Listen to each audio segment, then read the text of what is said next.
So, మనము ఈ విధంగా ఉన్నామంటే అది కేవలం ప్రభు యొక్క ఉచితమైన కృప అని నేను తలస్తున్నా. ఎందుకంటే ప్రభు మనతో ఉన్నయెల్ల మనం ఏం చేసినా కూడా అది వ్యర్థమే. దాని రిజల్ట్ అంతగా ఉండదు. సో, మనల్ని దేవుడు ఎంతగానో ప్రేమించి మరొక మంచి అవకాశాన్ని మనకు అనుగ్రహించాడు. ఈ విధంగా ఆయన సన్నిధిలో రావటానికి. కొంత సమయం మనము లేఖన భాగాల నుంచి కొన్ని విషయాలు మనం ధ్యానిద్దాం. చాలా వాక్యం మనం వింటా ఉన్నాం. అనేక చోట్ల నుంచి అది చర్చిలో గాని, చర్చి నుంచి గాని, అనేక యూట్యూబ్ మెసేజ్‌లు, ఫేస్‌బుక్, వాట్సాప్‌లో కూడా అనేకమైనవి వస్తా ఉన్నాయి. తర్వాత ఎన్నో లైవ్‌లు, ఎన్నో కూడికలు జరుగుతా ఉన్నాయి. అయితే ప్రతి కూడిక అటెండ్ చేస్తున్నాం గానీ, ఎంతో వాక్యం వింటున్నాం. కానీ ఎంతవరకు మనం ఆ వాక్యానుసారంగా జీవించగలుగుతున్నాం అనేది ఆహ్, ఎక్స్క్యూజ్ మీ తమ్ముడు, కొద్దిగా వాయిస్ రేజ్ చేయండి అమ్మా. ఆహ్, కొంచెం వాయిస్ లోగా ఉంది. నేను ఒకసారి వాల్యూమ్ పెడతాను. ఇది ఓకే, ఎట్లుంది? Thank you. ఇప్పుడు ఎట్లా ఉందన్నా? హలో. ఓకే అన్న. ఇప్పుడు ఓకే. తమ్ముడు అయితే బాగుంది, ఇప్పుడు బాగుంది. So okay. మనము దేవుడు మనల్ని ఈ విధంగా అనేకమైన తన లేఖన భాగాల ద్వారా మనల్ని పోషిస్తున్నాడు. మనము వింటున్న వాక్యము ప్రకారం ఎంతవరకు మనం జీవించగలుగుతున్నాము అనేది ప్రశ్న అన్నమాట. కొన్నిసార్లు మనము కొంచెం కొంచెం వాక్యము ప్రకారం జీవించడానికి ప్రయత్నించినా కొన్నిసార్లు మనము ఫెయిల్ అయినా సో ప్రభువు మనతో ఉండి మనకి సహాయం చేస్తాడు కదా! సో ఎందుకంటే సైకిల్ నేర్చుకునేటప్పుడు ఒకసారిగా మనం సైకిల్ తొక్కలేము. తొక్కేటప్పుడు చాలాసార్లు స్టెప్ బై స్టెప్ నేర్చుకునేటప్పుడు పడతాము, మళ్ళీ లేస్తాము, పడతాము, లేస్తాము. తర్వాత పర్ఫెక్ట్ అయిపోతాం. ఒక పాయింట్ ఆఫ్ టైమ్‌కొచ్చేసరికి పెడల్ అది చేతులు కూడా హ్యాండిల్ మీద తీసేసి నడ్ తొక్కే పరిస్థితి ఉంటదనమాట. సో, అట్లాగా ఎన్నో చేయటానికి ఇష్టపడతారు. ఎప్పుడైతే వారు దాని మీద మంచి గ్రిప్ వస్తదో అట్లా. అట్లాగే జీవితంలో ప్రభు యొక్క లేఖన భాగాలను మనము వింటున్నప్పుడు కొంచెం కొంచెము ఆ వాక్య ప్రకారం జీవించడం అలవాటు చేసుకుంటా ఉంటే, మనము అంటే our steps towards the perfection, మన యొక్క అడుగులు సంపూర్ణత వైపు అద్భుతంగా ఉంటాయని నేను అనుకుంటా ఉంటాను. ఈ సమయంలో మనము విశ్వాసం గురించి కొన్ని మాటలు మనం విందాం. సో, దేవుడు మనతో ప్రత్యేకంగా విశ్వాసం గురించి మాట్లాడని ఆశపడుతున్నాడు ఈ దినాన. నీతిమంతుడు విశ్వాసం మూలంగా జీవించును అనే లేఖన భాగం మనందరికి బాగా తెలుసు. Righteous shall live by faith. నీతిమంతుడు విశ్వాసం ద్వారా జీవించునని. అయితే నేను అక్కడ తీసుకెళ్ళలేదు గానీ, సో ఇక్కడ 2 విలువైన వస్తువుల గురించి నేను మాట్లాడుతున్నాను. అవేంటనేది అది మనం చదవటానికి ముందు చిన్న ప్రార్థన చేసుకుందాం. ప్రభు యొక్క సహాయాన్ని కోరుకుందాం. ప్రభువు మనతో మాట్లాడితే మనకెంతో తృప్తి ఉంటది. నిలబడిన వాడు బలహీనుడు. సో, బలహీనమైన ఆలోచన కలిగినవాడు, బలహీనమైన జీవితం కలిగినవాడు. కాబట్టి ప్రభువు మనతో మాట్లాడితే 1, 2 తలంపులైనా గూడా మనకు ప్రభువు మాట్లాడినప్పుడు ఎంతో అద్భుతంగా ఉంటది. మన హృదయాలు తెప్పరిల్లుతాయి. మన యొక్క ఆత్మీయ జీవితం అనేది ఎంతో ఉత్తేజించేయబడతది. ఎంతో ప్రోత్సాహకరంగా ఉంటదన్నమాట. అది నాకు ఆలోచన. చిన్న ప్రార్థన చేసుకొని ప్రభు యొక్క సహాయాన్ని కోరుకుందాం. కృపగల దేవా, నమ్మకమైన తండ్రి, ఇచ్చిన సమయాన్ని బట్టి నేను గనపరుస్తుంటున్నాను. ఈ సమయంలో మాతో మీరు మాట్లాడండి. నాయనా, మీరు మాట్లాడితే మాకు క్షేమం. మీరు మాట్లాడితే మాకెంతో భద్రత. మీరు మాట్లాడితే ప్రభా మేము ఏదైనా చేయగలుగుతాం. కృపలో జ్ఞాపకం చేసుకోవడానికి సహాయపడండి. మీ దయగల మాటలు మాకు వినిపించండి. మీ మెల్లని స్వరం మాకు వినిపించండి. వినగలిగే చెవుల్ని, గ్రహించగల హృదయాన్ని అనుగ్రహించండి. ప్రభా, ఎటువంటి పరిస్థితుల్లో మేము మీ సన్నిధికి వచ్చున్నాం మాకు తెలియదు. మా హృదయాలు అని ఎరిగిన దేవుడు. మీరు మమ్మల్ని చూసినప్పుడు మా హృదయాన్ని మీరు డైరెక్ట్గా చూసేవారు ఉన్నారు. మీ కన్నులకు ఏది మరుగై ఉండలేదు. ప్రతిదీ కూడా తేటగా ఉంది ప్రభు. నాయన దయతో మీ యొక్క దయగల మాటలు మాకు వినిపించండి.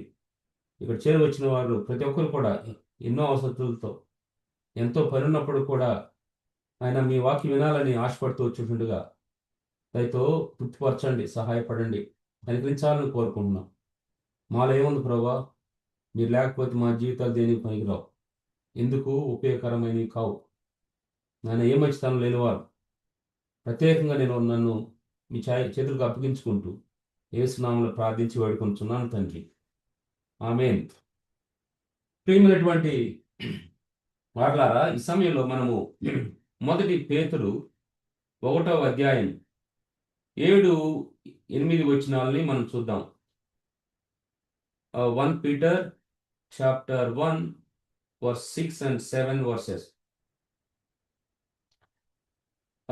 7 and 8 to 6 and 7 చూద్దాం. ఇందువలన మీరు మిక్కిలి ఆనందించున్నారు కానీ అవసరం బట్టి నానా విధములైన శోధనల చేత ప్రస్తుతము కొంచెము కాలము మీకు దుఃఖము కలుగుతున్నది. నశించిపోవు సువర్ణము అగ్ని పరీక్ష వలన శుద్ధీకరించబడుతున్నది కదా, దానికంటే అమూల్యమైన మీ విశ్వాసము శోధనల చేత పరీక్షకు నిలిచినదై యేసుక్రీస్తు ప్రత్యక్షమైనప్పుడు మీకు మెప్పును మహిమయు ఘనతయు కలుగుటకు కారణమగును. The trial of your faith, verse 7, the trial of your faith, being much more precious than of gold that perisheth, though it be tried with fire, might be found unto praise and honor and glory at the appearing of Jesus Christ. So ఇక్కడ మనం చదివినటువంటి వాటిలో రెండు అవపడతానే. ఒకటేమో సువర్ణము, బంగారం అవపడతా ఉంది. ఇంకొకటేమో విశ్వాసం విశ్వాసం అవపడతా ఉంది. సహజంగా మనుషులకి అంటే మనుషుల ముందుకి ఒక రెండు తీసుకొచ్చామనంటే, బంగారము విశ్వాసం అనే రెండు తీసుకొస్తే చాలామంది బంగారాన్ని ఇష్టపడతారు. ఎందుకంటే బంగారము చాలా విలువైంది, అది అన్ని రకాలుగా ఆకర్షింపబడేది. ఆ బంగారాన్ని ఇష్టపడిన వాళ్ళు అంటూ ఉండరు, కొంతమంది తప్ప. చాలా తక్కువ మంది ఉండొచ్చాం బహుశా. సో కొంతమందికి అయితే ఆ బంగారము అని అంటే ఇట్లాగా ఉంది, ఇట్లా తీసిస్తున్నారు అని అంటే ఎక్కలేని సంతోషం, దానికి అవధులు ఉండవు. సో కొంతమందికి నిద్రలో ఉన్నా కూడా నీకు ఒక బంగారపు చైన్ కొన్నారు, లేకుంటే ఒక బంగారపు ఉంగరం కొన్నారు, లేకుంటే బంగారానికి సంబంధించి ఏదైనా ఒకటి కొన్నారని అంటే వాళ్ళకి ఒక్కసారిగా లేచి కూర్చుంటారు. అంతకుముందు లేమన్నా కూడా లేవరు. సో అట్లాగా బంగారాన్ని ప్రేమించేవారు ఉన్నారు. అంటే బంగారము ఆ మనిషికి అంతగా కనెక్ట్ అయిపోతూ ఉంటుంది అన్నమాట.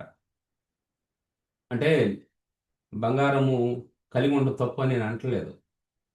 ఇక్కడ ఈ రెండు విషయాలు తీసుకొచ్చినాడు. ఆ బంగారం ఎటువంటిదని అంటే దాని గురించి అంటున్నాడు, పోవు సువర్ణము అంటున్నాడు. నశించిపోయేది. ఆ నశించిపోయే బంగారం కొరకు ఎంతో ప్రయాసపడతా ఉంటారు కదా. అయితే ఆ బంగారం గురించి ఆలోచిస్తే అది మట్టి నుంచి తీయబడుతుంది, ఒక భూమి నుంచి తీయబడుతుంది. అది సో వేరే గనుల నుంచి వస్తుంది. ఆ ప్రాంతం నుంచి వచ్చినప్పుడు దాన్ని అనేకమైన ప్రాసెస్లు కూడా తీసుకెళ్తారు. ఈ యొక్క బంగారము మట్టిలో ఉన్నప్పుడు ఆ మట్టి అంతటిని తీసుకొని నువ్వు బంగారం దీంట్లో ఉన్నావు కదా అనేసి దాన్ని అదే విధంగా ఏదన్నా వస్తువు చేయాలన్నా చేయలేరు. ఆ మట్టి తీసుకెళ్ళి లోపల పెట్టుకోలేరు, బీరువాలో పెట్టరు, విలువైన వస్తువులు పెట్టే చోట పెట్టరు మట్టిని తీసుకెళ్ళి, ఎందుకంటే ఆ మట్టిలో బంగారం ఉంది కాబట్టి అని. అయితే ఆ మట్టిలో ఉన్న బంగారము అనేకమైన ప్రాసెస్లు కూడా తీసుకెళ్తే దాదాపు నాకు నాకు తెలిసి ఒక 7 టైప్ ఆఫ్ ప్రాసెస్ కూడా తీసుకెళ్తారని నేను విన్నాను. సరే ఎన్నైనా కావచ్చు. ప్రతి ప్రాసెస్లో కూడా కొంత మలినం అనే దాని నుంచి తీసేస్తూ ఉంటారు, వేరుపరుస్తూ ఉంటారు. ఆ ప్రాసెస్ అంటే అది ఎక్కువ టెంపరేచర్ గుండా, ఎక్కువ టెంపరేచర్ ఉన్న ఫర్నెస్ గుండా దాన్ని తీసుకెళ్తారనమాట. అటువంటి పరిస్థితులు కూడా తీసుకెళ్ళినప్పుడు దానిలో ఉన్నటువంటి మలినాలు ఏదైతే అనవసరమైనది ఉంటుందో ఆ చెత్త చెదారం అంతా కూడా తీసేయబడుతుంది. ప్రతి లెవెల్కి ఇంకొంచెం ఇంకొంచెం చెత్త, ఇంకొంచెం ఏదైతే వేస్ట్ ఉందో ఆ వేస్ట్ అనేది తీయబడతా ఉంటుంది అనమాట. అట్లా ఒక సర్టన్ లెవెల్కి వచ్చినప్పుడు దాంట్లో ప్యూరిటీ అనేది మనం చూస్తాం, నాణ్యమైనటువంటి సువర్ణాన్ని చూస్తాం. ఆ ముందు ఇటువంటి పరిస్థితులు గుండా వెళ్ళినప్పుడు, ఇటువంటి పరీక్షలు గుండా వెళ్ళినప్పుడు, ఇటువంటి అధికమైన అధికమైన టెంపరేచర్ గుండా ఆ లోహం వెళ్ళకుండా ఉన్నప్పుడు దాని విలువ ఎక్కువ ఏమి ఉండదు. దాన్ని పెద్దగా ఎవరైనా ఏదైనా చేయాలన్నా కూడా చేయలేరు, ఏదైనా వస్తువు చేయాలన్నా చేయలేరు. దాన్ని ఆ, ఏదో ఒక విధంగా ఏదో వస్తువు చేసి వేసుకోవాలన్నా వేసుకోలేరు. ఎందుకంటే అటువంటి నాణ్యత రాదు, అది అటువంటి పరిస్థితిలో ఉండదు. అది దానిలో ఎంత చెత్త తీసేస్తే అంత నాణ్యత అనేది వస్తుంది అన్నమాట. పిల్లరా, ఒక మనం ఒకసారి అది ఫైనల్ స్టేజ్కి వచ్చినప్పుడు చూసినప్పుడు ఎంతగా మెరిసిపోతూ ఉంటుంది, ఎంత ఆకర్షణగా ఉంటుంది.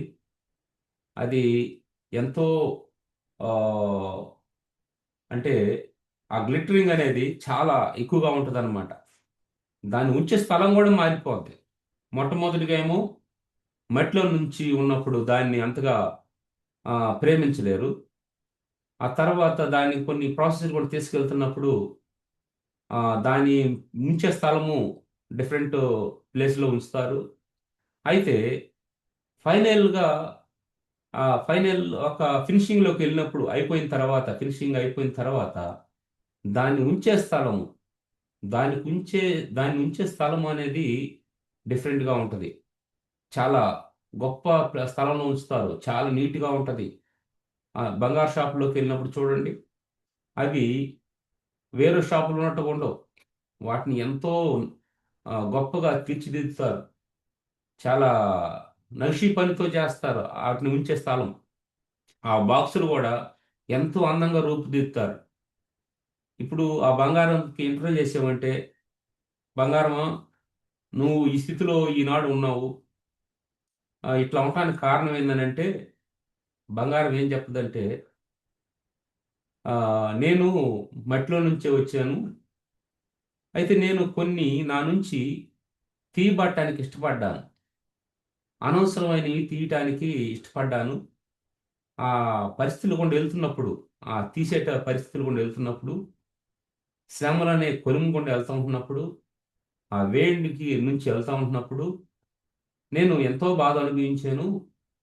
అయితే ఆ బాధ అనుభవించడం ద్వారా నాకు ఎందుకులే ఈ పరిస్థితులన్నీ అనుకున్నాను. కానీ నేను అటువంటి పరిస్థితులు కూడా వెళ్ళకపోతే నాలో ఈ యొక్క విలువ అనేది పెరగదు కదా, నా యొక్క విలువ పెరగదు కదా, నా పరిస్థితి ఇంకా చాలా దీనంగా ఉంటుంది కదా, చాలా అసహ్యంగా ఉంటుంది కదా. కాబట్టి నేను ఎంతో వాటిని భరించి ఆ యొక్క ఏ ప్రాసెస్ కూడా తీసుకెళ్లారో, ఏ టెంపరేచర్ గుండా వేడి చేస్తూ నాలో ఉన్న వేస్ట్ అంతా తీసేస్తూ వచ్చారో అవన్నీ కూడా భరించాను. భరించిన తర్వాత చివరికి వచ్చేసరికి ఈ రూపం వచ్చేసింది. కాబట్టి నేను ఈ రూపంలోకి రావటం వల్ల నా విలువ పెరిగింది. ఇప్పుడు ప్రజలందరూ నన్ను కలిగి ఉండటానికి ఇష్టపడుతున్నారు. నన్ను ఒక మంచి స్థలంలో ఉంచారు. నేను మట్టిలోనే ఉన్నాను. అయితే ఇప్పుడు నా స్థలం ఆ స్థలం కాదు, చాలా విలువైన స్థలంలో ఉన్నాను. నాకిచ్చే గౌరవం పెరిగిపోయింది. నాకు ఉన్నటువంటి ఆ విలువ పెరిగిపోయింది. సో అని బంగారం సమాధానం చెప్తుంది. సరే, బంగారం ఒక మనిషి అనుకున్నామంటే, సో ఆ బంగారం అడిగామంటే నువ్వు ఒక వేడి గుండా వెళ్తున్నప్పుడు నీకు బాధ అనిపించలేదు, చాలా బాధ ఉంటుంది, చాలా వేదన ఉంది. అనేక సార్లు నేను ఎందుకు నాకు ఇంత ఇంత బాధ, ఇంత వేదన, నాకే రావాలా, నాకే ఎందుకు ఇట్లాగా అని నేను చాలాసార్లు అనుకున్నాను. కానీ అట్లాగా కలిగి ఉండటం వల్లనే నేను ఇప్పుడు ఉపయోగకరంగా ఉన్నాను. ఒకవేళ నేను ఆ టైంలో కానీ నా ఆలోచనకి లోబడి నేను కానీ వాళ్ళు నన్ను తాకొద్దు, నన్ను ఏం చేయొద్దని అంటే నా జీవితం ఆ మట్టి వరకు ఉండేది కదా, నా జీవితం గుర్తింపు లేకుండా ఉండేది కదా, ఎవరికి ఉపయోగం లేకుండా ఉండేవాడిని కదా, నా విలువ అంతే కదా, సో నాకు ఈ స్థానం వచ్చేది కాదు కదా అని ఆ బంగారము తనకన్నీ వివరించిందంట. ఈ మనిషితో పోల్స్తున్నప్పుడు మనం ఒకటి ఆలోచిద్దాం. ఇక్కడ ఆ నశించిపోతున్నటువంటి సువర్ణం అంటున్నాడు అక్కడ. నశించిపోయే సువర్ణమే అటువంటి పరీక్షలు గుండా వెళ్ళాల్సిన అవసరం వస్తే అంతకంటే విలువైనటువంటి విశ్వాసం ఇంకా ఎన్ని పరిస్థితులు గుండా, ఎటువంటి పరీక్షలు గుండా వెళ్ళాల్సిన అవసరం ఉందో అనేది గమనించామా? అక్కడ అంటాడు, దానికంటే అమూల్యమైన మీ విశ్వాసాన్ని మన విశ్వాసం, ప్రభువును సొంత రక్షకునిగా అంగీకరించినటువంటి దేవుని పిల్లల యొక్క విశ్వాసం గురించి మాట్లాడుతున్నాడు. సో అనిల్ గురించి మాట్లాడలేదు ఇక్కడ, విశ్వాసుల గురించి మాట్లాడుతూ ఉన్నాడు. మనము అమూల్యమైన విశ్వాసం కలిగి ఉన్నామనంట. ఆ అమూల్యమైన విశ్వాసాన్ని మనము ఎక్సైజ్ చేయటానికి, మనము ఆ అమూల్యమైన విశ్వాసాన్ని క్రియారూపకంగా లేకుంటే ఆ ప్రకారం అంటే మన జీవితంలో ఆ ఆ ప్రకారం నడుచుకోవటానికి, మన విశ్వాసాన్ని అధికం చేసుకోవడం కొరకు దేవుడు కొన్ని పరిస్థితులను అనుమతిస్తూ ఉంటాడు. మన విశ్వాసాన్ని పరీక్ష పెడతా ఉంటాడు. కొంతకాలం ఉండిపోయే ఆ బంగారమే, నశించిపోయే బంగారానికే అన్ని రకాల పరీక్షలైతే యుగాలు ఉండే ప్రభుతో జీవించే జీవితానికి అవసరమైనటువంటి విశ్వాసము ఎన్ని పరీక్షలు గుండా వెళ్ళాలి. సో కాబట్టి మనం విశ్వాసులంగా అనేక పరీక్షలు గుండా వెళ్ళాల్సిన అవసరత ఎంతైనా ఉంది. సో దానికి మనం ఇష్టపడాలి.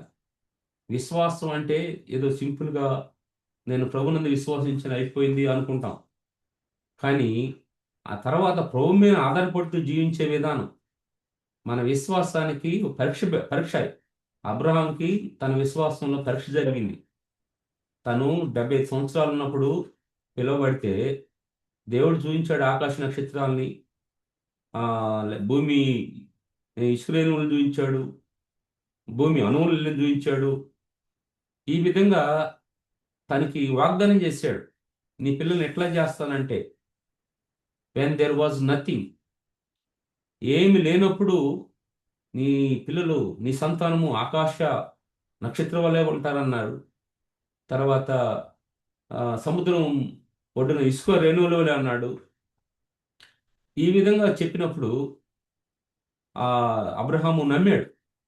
తర్వాత 20 సంవత్సరాలు ఆ వాగ్దానం నెరవేర్పుకు ఎదురు చూడాల్సి వచ్చింది. అయితే ఆ నెరవేర్పు ముందు ఎంత వేదనలో వెళ్ళిపోయి ఉంటాడు, ఎన్ని రకాలుగా తనకు అనుమానం వచ్చి ఉంటుంది. నేను దేవుని స్వర విన్నాను, ఇంకెవరైనా స్వర విన్నానా, ఏంది నా పరిస్థితి ఇట్లా ఉంది, దేవుడు ఏందో ఆకాశ నక్షత్రం నుంచి అంతమందిని ఇస్తానంటే ఇంతవరకు ఒక్క పిల్లవాడు లేడే, కాబట్టి ఏ విధంగా చేయగలుగుతాడు?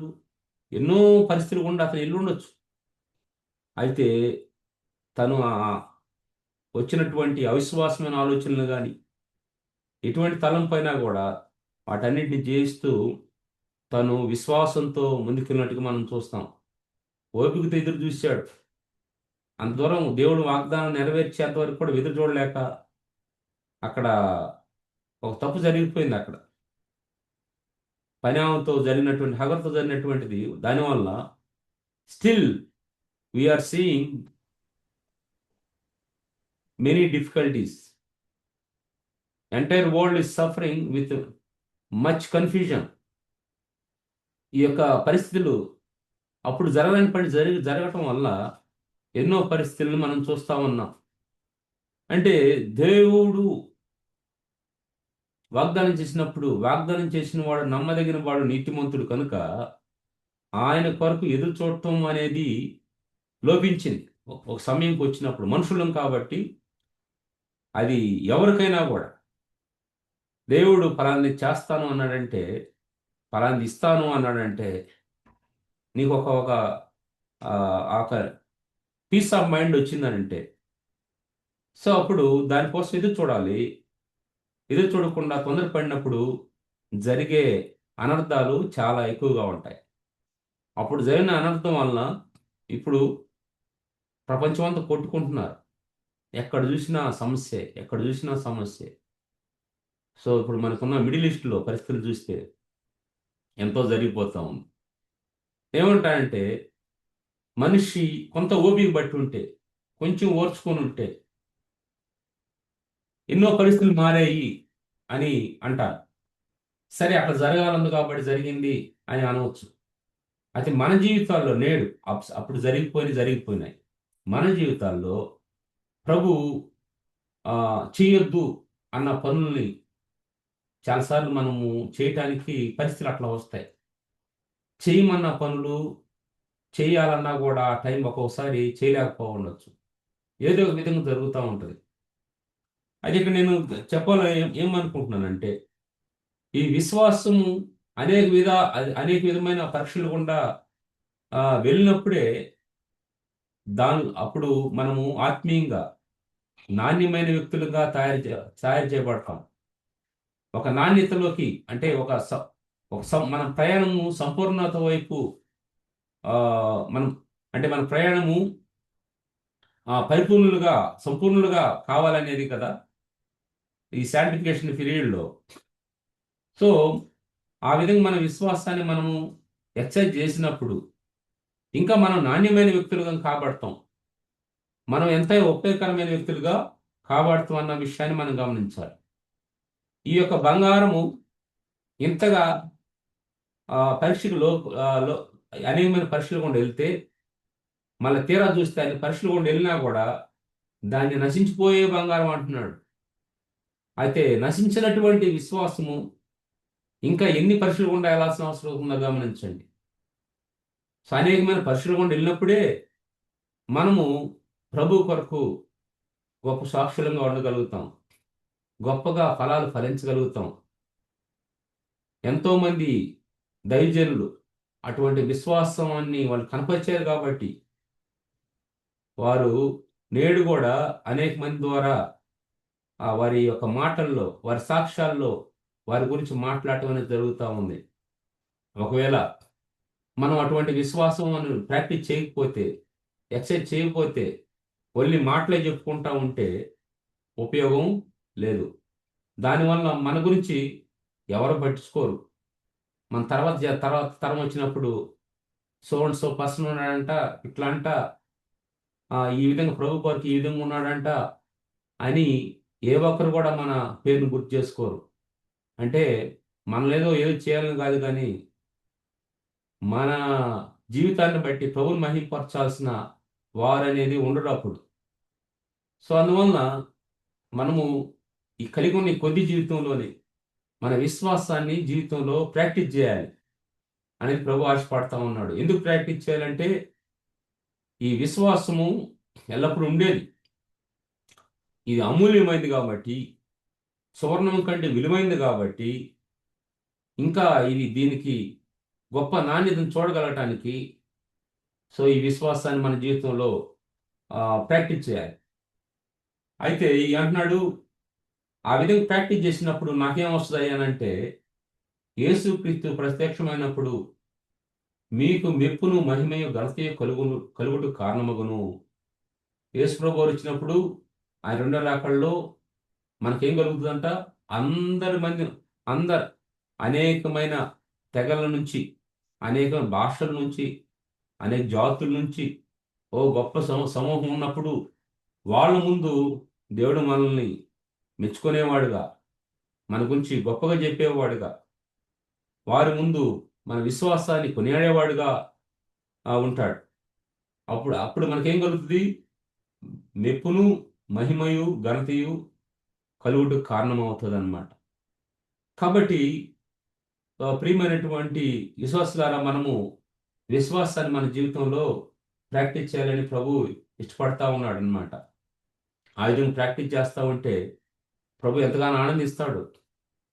So practising faith in our life is nothing but coming close to God, relying upon Lord.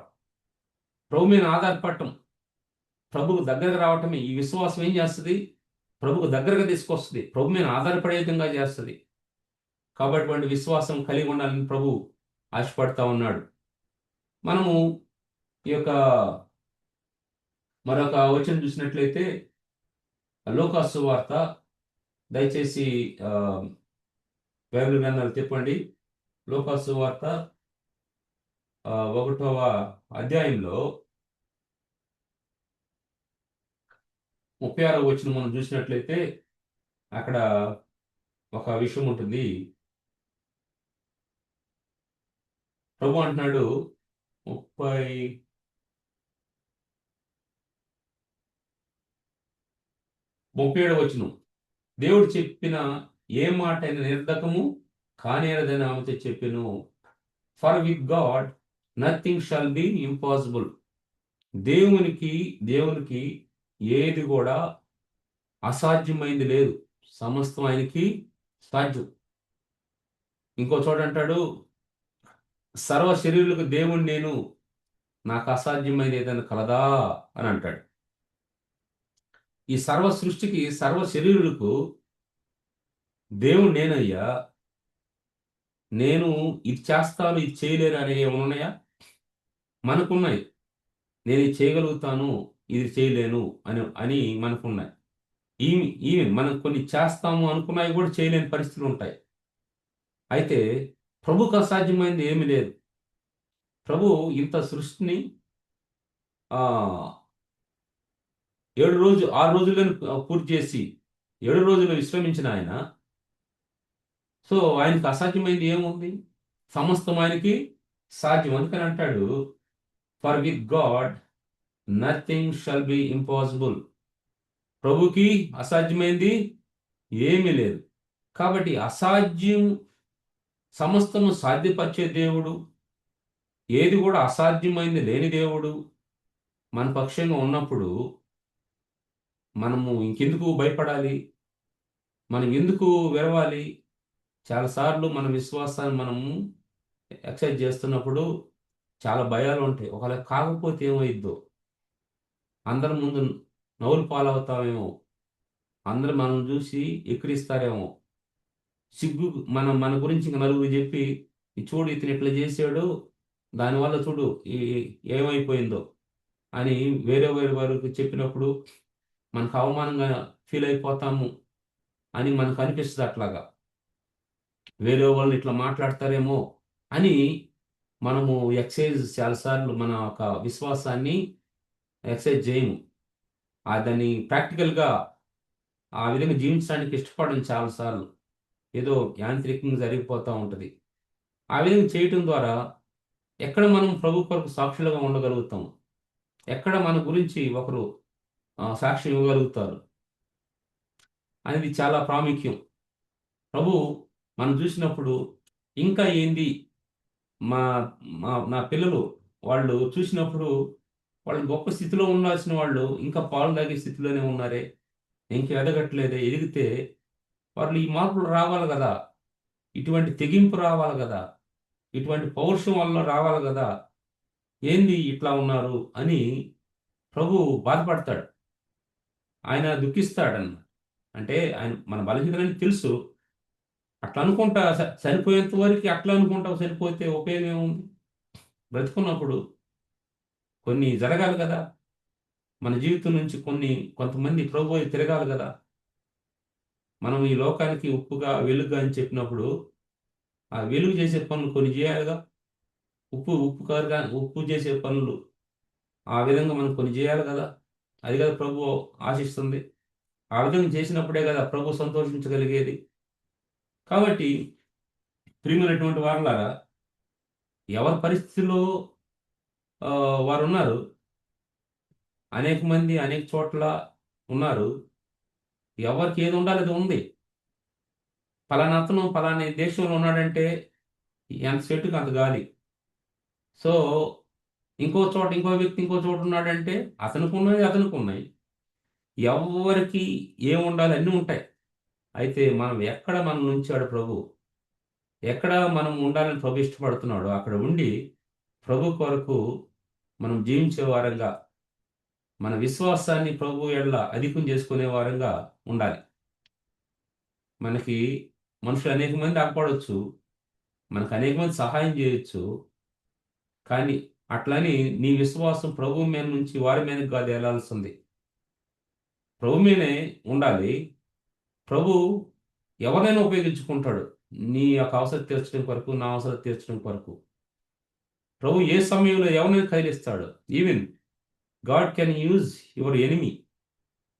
అంటే మనకి శత్రువులు ఉంటారని కాదు, కానీ శత్రువులు ద్వారా ఉపయోగించుకునేనా కూడా దేవుడు గొప్ప కార్యం చేయగలుగుతాడు ఆ సమయం వచ్చినప్పుడు. ఆ అన్నేశ్వర న్యాయాధిపతి దగ్గరికి ఆ బీద విధవాలు వచ్చినప్పుడు అతను ఎంతో అసహించుకున్నాడు, వినలేదు. మాటి మాటికి వచ్చి అడుగుతూ ఉంటే ఆ శత్రువుగా ఉన్నటువంటి ఆ న్యాయాధిపతి, అన్యాశ్రయ న్యాయాధిపతి ఒకసారిగా తను ఇసుకు చెందిపోయి ఏదైనా కానీ మొత్తానికి మాత్రం అని ఆమెకు సహాయం చేశాడు.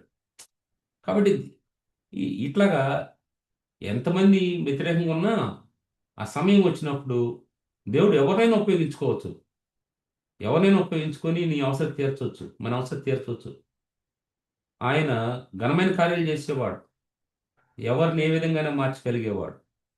కాబట్టి ఈ సత్యాన్ని మనం తెలుసుకుంటూ, అంటే మనకు తెలుసు, ఇంకొకసారి మనము జ్ఞాపం చేసుకుంటూ, సో మనము ప్రభు మీద మన దృష్టి నుంచి ముందుకెళ్ళాలని ప్రభు ఆశపడతా ఉన్నాడు.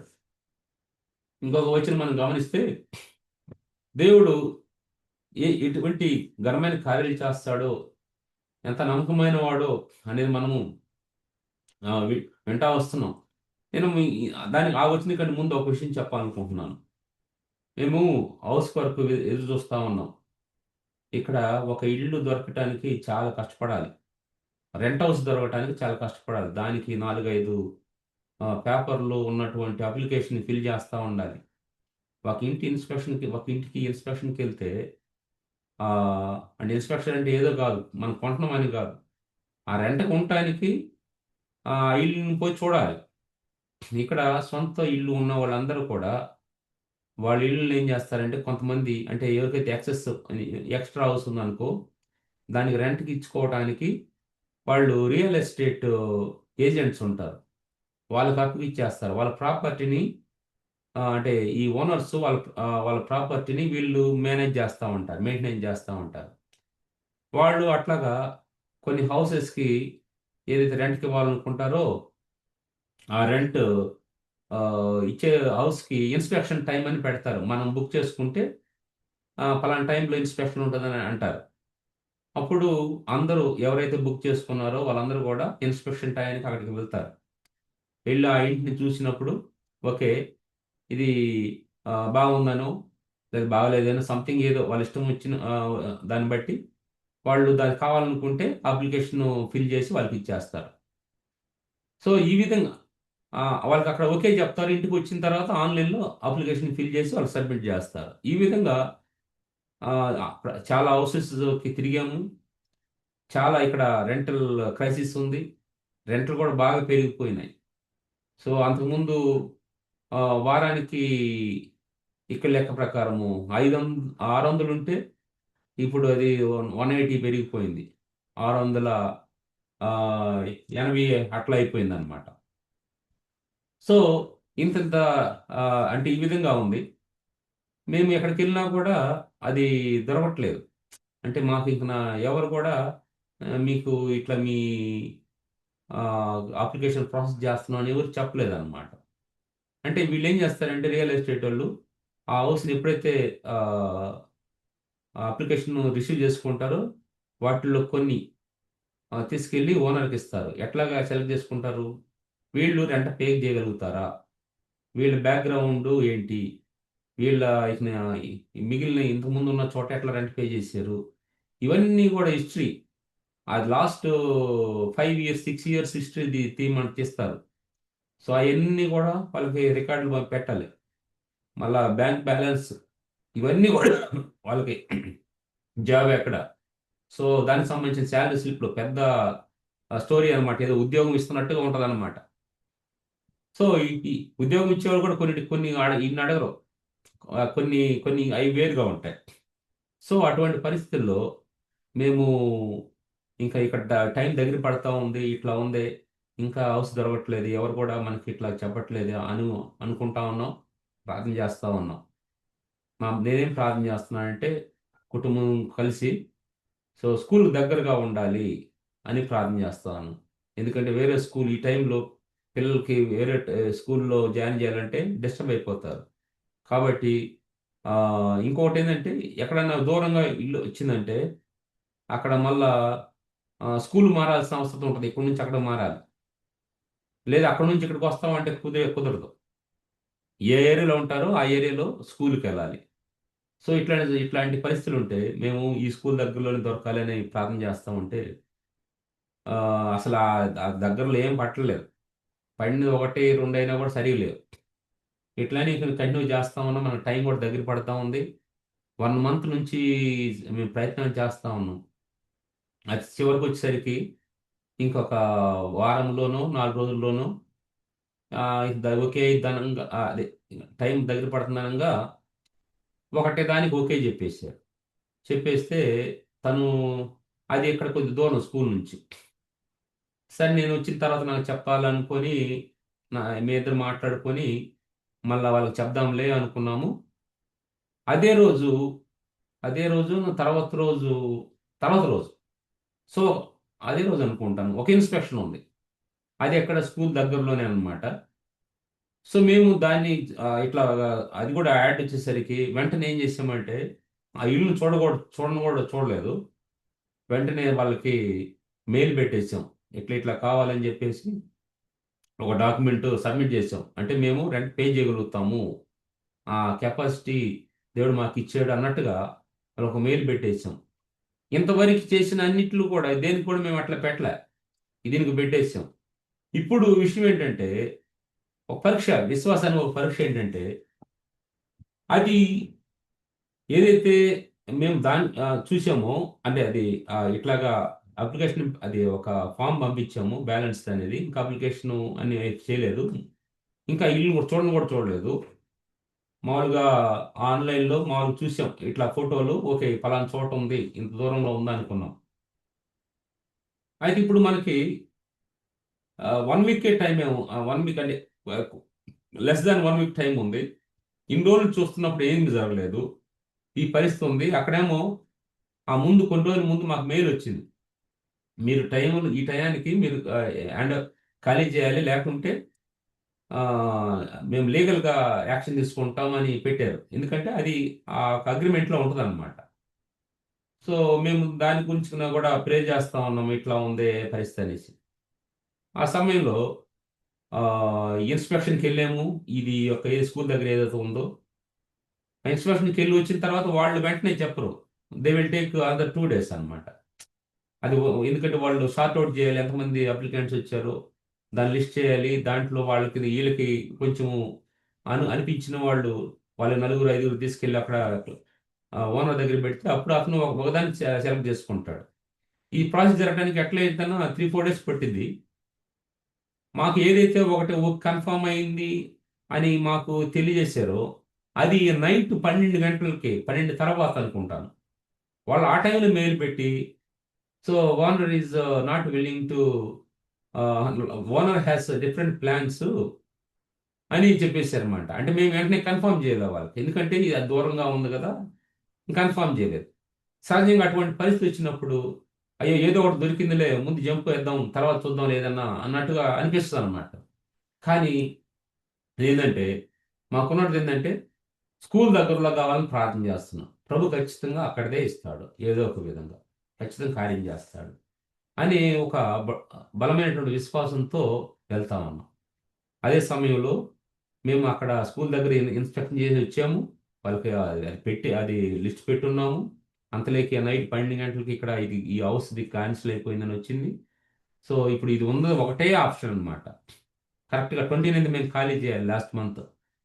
అది 29th రోజు మేము ఫోన్ చేసాం వాళ్ళకి, ఏది ఆ ముందు హౌస్ ఉన్న వాళ్ళకి చేసి అంతకుముందు మేము మెయిల్ పెట్టామన్నమాట, కనీసం 1 వీక్ అని ఎక్స్టెండ్ చేయండి అని చెప్పేసి. పెడితే వాళ్ళు ఏమన్నారంటే ఆ, కాదన్నట్టుగా చెప్పారు. ముందు ఒక కన్సల్టెంట్, అదే రియల్ ఎస్టేట్ అతను మేనేజ్ చేస్తా ఉన్నాడు. ఈ కొద్ది టైంలోనే ఇంకొక అతను మారాడు, ఆ పాత ఇల్లు మేనేజ్ చేసేవాళ్ళు. అయితే ఇక వెంటనే వీళ్ళని ఇంక మేము అడిగాం, ఒక వీక్ అని ఎక్స్టెండ్ చేయండి అనేది. అనేసరికి లేదు, ఆ, ఈ రోజు 29th మీరు ఈ రోజు ఖాళీ చేస్తారని ఓనర్ అనుకుంటుంది అని అన్నాడు. అబ్బో ఈ రోజు ఖాళీ చేస్తా అనుకుంటే ఎట్లాగా, అసలు ఇంతవరకు మనకి అసలు ఎటు నుంచి కన్ఫర్మేషన్ లేదే, ఎట్లాగా అనేసి. ఈ మధ్యలో ఏమైపోయిందని ఇంకొక ఇన్స్ట్రక్షన్ పడింది అనమాట. నేను ఒకటే మాట అన్నాను, దేవుడు ఖచ్చితంగా ఆ స్కూల్ దగ్గరదే ఇస్తాడు. సో కాబట్టి ఇంక నేను వేరే ఇన్స్పెక్షన్కి మామూలుగా అట్లా వస్తాను, కానీ నేను మాత్రం దాని మీద మనసు పెట్టను. అది జస్ట్ ఫర్ నేమ్ సేక్ రమ్మంటే వస్తాను, కానీ అది మాత్రం నేను కాదు. ఖచ్చితంగా దేవుడు అక్కడదే ఇస్తాడు. అక్కడదే ఇస్తాడు అన్న దానికి ఏ ఎవిడెన్స్ కూడా లేదు, వాళ్ళు కూడా ఏం చెప్పలేదు ఇస్తామని. కానీ దేవుడు కార్యం చేస్తాడు. ఈ పని చేయడా సొంత కుమారుని ఇవ్వటానికి వెనుకన్న ఆయన, మనం అడిగే ఏం అడుగుతామని చెప్పు, ఏ నా పెద్ద పెద్ద ఏమైనా అడిగేమా? దేవుడు ఇవ్వడేది, ఖచ్చితంగా ఇస్తాడు అన్న విశ్వాసంతో మేము అట్లాగా, అంటే స్థిరపరిచాం, అక్కడ మనసుని అక్కడ స్థిరపరిచాం అనమాట. అటు వాళ్ళు లీగల్ యాక్షన్ అన్నా, ఇటు వీళ్ళు 29th మీరు ఈ రోజే ఖాళీ చేయాలన్నా అట్లా చేస్తే, ఆ తర్వాత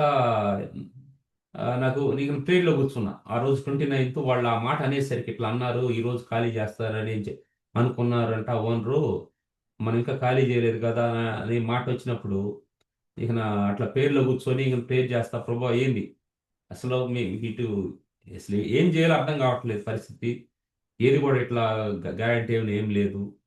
సో మీరే ఘనమైన కార్యం చేయగలుగుతారు అనేసి ప్రేయర్ చేస్తా ఉన్నాం. ఆ ముందు రోజు కూడా ఇంకో చోట, ఇంకొక అదే రోడ్ని వెళ్తా ఉంటే, అది ఫలానా హౌస్ ఉందే ఆ స్కూల్ దగ్గరది, అదే మనకి ఇచ్చేది దేవుడు, ఖచ్చితంగా దేవుడు అదే మనకి ఇస్తాడు అని నేను అంటున్నాను సిస్టర్తో. ఎందుకు? విశ్వాసాన్ని అక్కడ మనము ఆ, విశ్వాసం కనపరచాలి అక్కడ. ఏం జరిగితే నీళ్ళు వస్తే వచ్చింది, పోతే పోయింది కాదు. నువ్వు దాన్ని ప్రాక్టికల్గా లౌడ్గా, ప్రభు ఇది కార్యం చేయబోతున్నాడు, ఇది ఇవ్వబోతున్నాడు, ఇది ఇస్తాడు, ఇది ఇస్తాడు, ఇది చేస్తాడు అని అక్కడ విశ్వాసాన్ని మనము అడ్రస్ చేయాలి అక్కడ. ఆ మాట అన్నాను, అలాంటి చోట్ల ఇది ఆ ఇల్లే మన దేవుడు ఖచ్చితంగా ఇస్తాడు. మరొకసారి రిపీట్గా మనం రిపీట్ చేసుకోవటం, అట్లా చేస్తా ఉన్నప్పుడు దేవుడు అదే రోజు ఏదో రోజు ప్రేయర్ చేస్తా ఉన్నాము అని చెప్పాను, ఆ 29th. మళ్ళా నేను అట్లా ప్రేయర్ చేసి మొబైల్ చూస్తున్నా ఏమైనా మెసేజ్లు వస్తాయేమో అన్నట్టుగా, అప్పుడు కాల్ వచ్చింది. ఆ కాల్ వస్తే ఏదైతే ఈ ఇల్లు ఉందో స్కూల్ దగ్గరది, దాని ఓనరు యాక్సెప్ట్ చేసాడు మీ రిక్వెస్ట్, జస్ట్ మీ సెలెక్ట్ చేసుకున్నాడు అని చెప్పేసారు. సో మేము చాలా సంతోషించాం. వెంటనే ఆ పాతింటి వాళ్ళకి ఫోన్ చేసి చెప్పాం, ఇదయ్యా జరిగింది. సో కాబట్టి మీరు కనీసం ఇంకొక 3 days అని ఎక్స్టెండ్ చేయండి అని చెప్తే, వాళ్ళు 3 days ఎక్స్టెండ్ చేశారు. ఎక్స్టెండ్ చేస్తే అప్పుడు మేము 3rd August 3rd, sorry July 3rd మేము ఆ ఇల్లు ఖాళీ చేసి అదే రోజు క్లీనింగ్ చేసేసి ఒక ఒక ట్రక్ తీసుకొచ్చేసి దాన్ని నేనే డ్రైవ్ చేస్తా. మార్నింగ్ 3 గంటలకి 3 గంటల నుంచి ఒక వస్తువులన్నీ షిఫ్ట్ చేయటం స్టార్ట్ చేసాం. కరెక్ట్గా 4 గంటలకు మళ్ళీ మేము కీ ఇవ్వాలన్నమాట ఇంటిది, లేకుంటే సాటర్డే సండే సెలవు, దానికి కూడా ఛార్జ్ చేస్తారు. మండే కూడా సెలవు, దానికి కూడా ఛార్జ్ చేస్తారు. మండే మనకు కీ ఇస్తాం కదా, దానికి కూడా ఛార్జ్ చేస్తారు, ఎందుకంటే ఆ రోజు కూడా ఇచ్చారు కాబట్టి ఆ రోజు కూడా కంటిన్యూ చేస్తారు. ఇప్పుడు పరిస్థితి జాబ్ లేదు, ఏం లేదు. ఇటువంటి పరిస్థితుల్లో మళ్ళీ ఇక నీ అనవసరమైన ఎందుకులు అనేసి అదే రోజు మొత్తం ఖాళీ చేసేసాం, వచ్చి న్యూ హౌస్లోకి వచ్చేసాం అనమాట. బాగా అలిసిపోయాం. సో ఇంకో సహోదరుడు వచ్చి సహాయం చేశాడు. అంటే దీనంతటి ద్వారా చెప్పాల్సిన ఉద్దేశం ఏంటంటే, ప్రభు ఏ విధంగా మన విశ్వాసాన్ని గనపరుస్తాడు. మనం ఒక స్టెప్ వేయగలిగితే, మనం ప్రభు కోసం ఒక మాట మీద ఉండగలిగితే, ఒకటి ప్రభు చేస్తాడని మనము నమ్మగలిగితే దేవుడు ఖచ్చితంగా కనపరుస్తాడు అక్కడ. అమ్మో వచ్చిద్దో రాదో ఏమైద్దో, ఇట్లయిద్దో అట్లయిద్దేమో ఇట్లయిద్దేమో అని మనం అనుకున్నామా అయిపోయింది అక్కడ. మనం విశ్వాసం చూపించట్లే. సో మనకు అనుమానాలు మన యొక్క విశ్వాసాన్ని దెబ్బతీస్తున్నాయి. ఎగ్జామ్ రాసిన తర్వాత బాగా రాసేవాటి రాశారు, ఖచ్చితంగా దేవుడికి విజయం ఇస్తాడు, సహాయం చేస్తాడు అని అన్నారు. అట్లా కాకుండా ఏమో ఎట్లా రాసాము, మంచిగా రాశాను కానీ మళ్ళీ ఏమో డౌట్గా ఉంది కొంచెం, అట్లా ఉందంటే అయిపోయింది, నువ్వు రాయలేదు అంతే. సో ఈ విధంగా మన విశ్వాసాన్ని మనం ప్రాక్టీస్ చేయాలి. ప్రభు ఎన్నో కార్యాలు చేస్తాడు మన జీవితాల్లో. బైబిల్లో చేయబడిన కార్యాలు మనం చూసి నేర్చుకుంటూ ఉంటాం కానీ, అవి చూసి మనం ఎంకరేజ్ అవుతూ ఉంటాం కానీ, అయ్యే కార్యాలు, అంతకంటే గొప్ప కార్యాలు దేవుడు మన జీవితంలో చేయాలని ఇష్టపడుతున్నాడు. మనం విశ్వాసాన్ని కనపరిచినప్పుడు మనము అద్భుతమైన కార్యాలు మనము చూడొచ్చు అన్నమాట. అది ప్రభు మన నుంచి ఆశిస్తూ ఉన్నాడు, అది ప్రభు మనల్ని కోరుకుంటా ఉన్నాడు అనే సత్యాన్ని మనం గమనించాలి. చివరిగా ఒక వచనం చదివి మనము ముగించుకుందాం. కీర్తనలో 23వ అధ్యాయము 4వ వచనం ఎవరైనా చదివితే చాలా సంతోషము. Book of Psalm chapter 23 verse 4. గాఢాంధకారపు లోయలో నేను సంచరించినను ఏ అపాయమునకు భయపడును. నీవు నాకు తోడై ఉండువు, నీ దుడ్డు కర్రయు నీ దండమును నన్ను ఆదరించును. చూడండి, మనము గాఢాంధకారపు ఆ లోయలో సంచరించినప్పుడు ఏ అపాయం భయపడము. ఎందుకంటే నీవు నాకు తోడై ఉన్నావు. గాఢాంధకారం అంటే చిన్నప్పుడు మనకి ఆ కరెంట్ లేనప్పుడు, గుడ్లు ఇంట్లో ఉన్నప్పుడు, కిరోసిన్ అయిపోయి ఆ గుడ్డ ఆరిపోయినప్పుడు, చాలా చీకటిగా ఉంటే అసలు ఎంతో భయం వేసేది. బయటికి రావాలన్నా భయమే, ఇంట్లోకి వెళ్ళాలన్నా భయమే. సో అంత చీకటిగా ఉన్నప్పుడు చాలా భయపడేవాళ్ళం. అట్లాంటిది ఇక్కడ లోయ గురించి మాట్లాడుతున్నాడు. ఆ రోజుల్లో బల్బులను, కరెంట్ లేదు. తర్వాత ఒకసారి కరెంట్ వచ్చినప్పుడు ఏదో ఒకటి చిన్న బల్బు పెట్టేవాళ్ళు, అదేదో ఆకాశంలో బల్బు పెట్టినట్టుగా ఉండేది. ఆ లైటు ఆ స్తంభం వరకే ఉండేది, అంతవరకే. అటువంటి పరిస్థితుల్లో కరెంట్ పోయిందంటే అంత చీకటిగా ఉండేది. అటువంటి చీకటి వెళ్తానికి భయపడేవారు. సో అయితే ఇక్కడ గాఢాంధకారంలో లోయలో నేను సంచరించినా కూడా అంత భయంకరమైన పరిస్థితుల్లో, అటువంటి ఇరుకుల్లో, అటువంటి ఇబ్బందులు నేను వెళ్ళినా, చాలా వేదనకరంగా ఉన్నా, బాధకరంగా ఉన్నా, నా జీవితంలో అనేకమైన అడ్డంకులు ఉన్నా, ఏమాత్రం అభివృద్ధి లేకపోయినా, చాలా నిరాశ, ఎటు చూసినా కూడా నిరాశ ఉన్నా, ఇంట్లో వాళ్ళ ద్వారా బయట వాళ్ళ ద్వారా కూడా అనేకమైన ఇబ్బందులు గుండా వెళ్తున్నా, అవమానాలు గుండా వెళ్తున్నా, ఇన్ని వెళ్తున్నా కూడా నేను భయపడను. ఎందుకంటే ప్రభువు నాకు తోడున్నాడు. ఆయన దుడ్డుకర్ర దండం ఉంది. ఇక్కడ దుడ్డుకర్ర దండము, రాడ్ అండ్ స్టాఫ్ అని ఇంగ్లీష్లో మెన్షన్ చేశాడు అనమాట. Though I walk through the valley of shadow of death, I will fear no evil, for thou art with me, thy rod and the staff they comfort me అని అంటున్నాడు. ఇక్కడ rod, ఆ staff గురించి మాట్లాడినప్పుడు, rod can be use to punish. Rod అనేది శత్రువుని శిక్షించడానికి, లేకుంటే ఎనిమిని తరిమేయడానికి ఉపయోగిస్తారు. ఆ కాపరి రాడ్ని ఉపయోగించి ఏదన్నా అంటే ఆన్ చేసే వచ్చినప్పుడు, వాటిని నష్టం చేసే వచ్చినప్పుడు మనకి ఆ రాడ్ను ఉపయోగిస్తాడు. మళ్ళా స్టాఫ్ను ఉపయోగిస్తాడు. ఇప్పుడు ఈ గొర్రెలు క్రమం తప్పుతున్నప్పుడు ఆ గొర్రెల్ని సరి చేయటానికి, గొర్రెల్ని సరైన క్రమం నడిపించడానికి స్టాఫ్ను ఉపయోగిస్తూ ఉంటాడు. పొడవాటి కర్ర ఉంటుంది. సో వాటిని ఆ మార్గం నుంచి పక్కకి వెళ్తుందంటే వాటిని అట్లా తట్టి అట్లా చేస్తూ ఉంటాడు. అదేవిధంగా వయసు అయిపోయినప్పుడు చూడండి, మన పెద్దవారికి వయసు అయినప్పుడు కర్ర పట్టుకుంటారు. అది స్టాఫ్.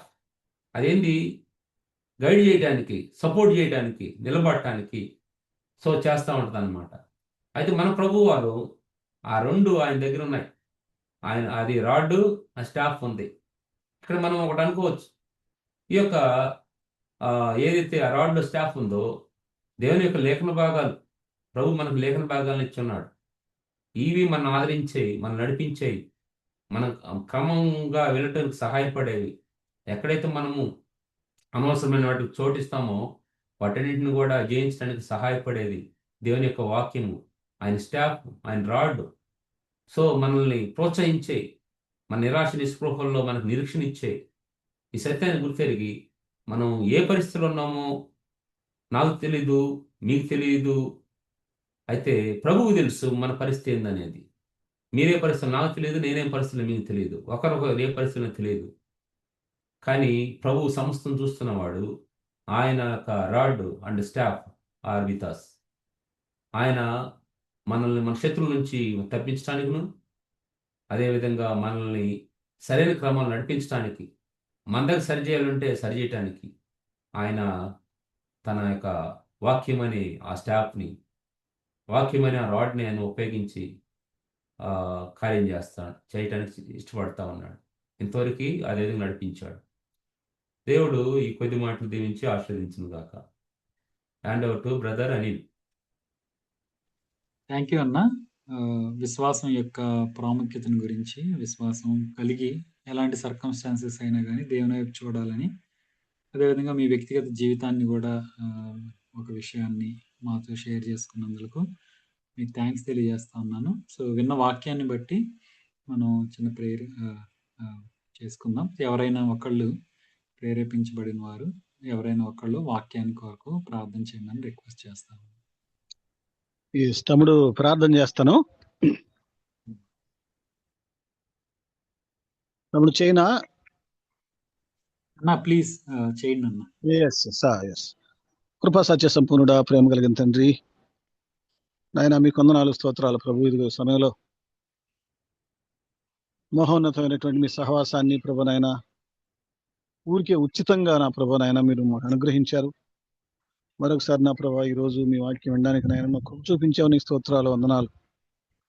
నాయన ఎక్కడెక్కడో ఉన్నటువంటి బిడ్డలు నా ప్రభా, ఆస్ట్రేలియా, న్యూజిలాండ్, చైనా, అదేవిధంగా ఉత్తరప్రదేశ్, నాయన మధ్యప్రదేశ్, తర్వాత నాయన ఇదిగో కడప, ఒంగోలు, ఆయన రకరకాల ప్రాంతాల నుంచి నా ప్రభా నీ బిడ్డలు నాయన మేము ఇన్వాల్వ్ అవుతూ ఉండగా నా ప్రభా ఎంత గొప్ప దేవుడు నా తండ్రి. మా ప్రభా మీకు స్తోత్రాలు, వందనాలు. ఈ రోజు నాయన నీ బిడ్డను ప్రభా నాయన మీరు బలపరిచి మంచి వాక్యాన్ని నా ప్రభా నువ్వు మాకు ప్రసాదించావు. ఆయన రోజు నా ప్రభా మీ సన్నిధిలో మేము ఉంటున్నప్పుడు నాయన నమ్మకం నాయన మాకు కలుగుతా ఉంది, విశ్వాసం నాయన కొంచెం నా ప్రభా ఇంప్రూవ్ అవుతా ఉంది. దాన్ని బట్టి ఆయన మిమ్మల్ని మనసారా స్తుతిస్తూ ఉన్నాం ప్రభా, మీకు స్తోత్రాలు తెలియజేసుకుంటున్నాం తండ్రి.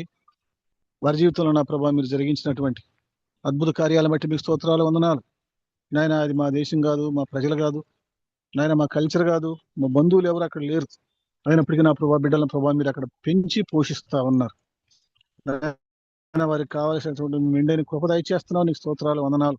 పిల్లల చదువులో తోడుగా ఉన్నావు. మరి ముఖ్యంగా నా ప్రభా హౌస్ నా ప్రభా నాయన రెంట్ నాయన కావాల్సి వచ్చినప్పుడు నా ప్రభా అద్భుత రీతిగా నా ప్రభా నువ్వు ఇన్వాల్వ్ అయ్యి మీ దూతను అంపి నా ప్రభా బిడ్డల ప్రభా నాయన నువ్వు కాపాడావు, ఇచ్చావు ప్రభా, మీకు స్తోత్రాలు, వందనాలు. ఈ విషయాలన్నింటిని బట్టి నాయన మేము స్తుతిస్తా ఉన్నాం నా తండ్రి. మా విశ్వాసం నాయన ఈ బంగారం కంటే నా ప్రభా నశించిపోయే బంగారం కంటే అమూల్యమైందని నాయన నువ్వు తెలియజేస్తా ఉన్నావు. కాబట్టి నాయన దీన్ని మేము కాపాడుకోవడానికి మీ కృప చూపించండి ప్రభా, సహాయం చేయండి. అదేవిధంగా నా ప్రభా మాకు వచ్చేటువంటి శోధనలు, శ్రమలు ఇవన్నీ కూడా నా ప్రభు మా విశ్వాసాన్ని బలపరిచేవే గాని మా విశ్వాసాన్ని తగ్గించేవి కాదని ప్రభా మేము ఎరిగి మనసారా మిమ్మల్ని స్తుతించి ఆరాధిస్తా ఉన్నాం ప్రభు. కృప చూపించండి నాయన. ఇదిగో మాకు ముందున్నటువంటి పితరులు నా ప్రభు మాకంటే ఎక్కువ శ్రమలు, మాకంటే కష్టాలు, బహు కఠినమైన పరిస్థితులు నాయన ఎదుర్కొన్నారని ఎరిగి నాయన మేము ధైర్యంగా ముందుకు సాగే కృపను దయచేయమని వేడుకుంటున్నాం. వాక్యం విత్తినటువంటి బిడ్డను ప్రభా మీరు మరి ఎక్కువగా మీ సేవలో వాడుకోండి. దూర ప్రాంతాలు ఉంటున్నాగా నా ప్రభా నాయన వారి కుటుంబానికి కావాల్సినటువంటి మెండైన దయచేయండి ప్రభా నాయన. అద్భుత రీతిగా నా ప్రభా బిడ్డలకు కావాల్సిన మీ కృప దయచేయమని వేడుకుంటున్నాం ప్రభా, సహాయం చేయండి. వాక్యం ఉన్న ప్రతిని బిడ్డ నా ప్రభు విశ్వాసంలో ఎదుగునట్లు మీరు కృప చూపించండి, సహాయం చేయండి. మమ్మల్ని మీ చేతులకు సమర్పించుకోండి, బలపరచండి నా ప్రభు, కృప చూపించండి. యేసు నామములో స్తుతించి ప్రార్థించి వేడుకుంటున్నాము తండ్రి. ఆమేన్. ఆమేన్. ఆమేన్. ఆమేన్.